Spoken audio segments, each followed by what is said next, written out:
நம்மக்கிட்ட இருக்க குறைய யாராச்சும் அழகாக பார்த்தா அது எப்படி இருக்கும்? இந்த ஸ்டோரியும் கிட்டத்தட்ட அது மாதிரி தான். ஒரு மன்னருக்கு பாதிகன்னு தெரியாது, கால் ரொம்ப ஷார்ட்டாக இருக்கும்.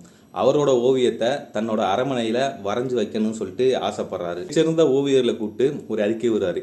என்ன அழகாக வரைகிறவங்களுக்கும் ஒரு மிகப்பெரிய பொற்காசு, என்ன அப்படியே வரையணும், மாற்றி ஏதாச்சும் வரைஞ்சிருந்தா அவங்களுக்கு சிறை தண்டனை விதிக்கப்படணும்னு சொல்கிறாங்க. எல்லா ஓவியரும் பயந்து யாரும் வரையலை. ஒரே ஒரு ஓவியர் மட்டும் வந்து வரைய ஆரம்பிக்கிறாரு.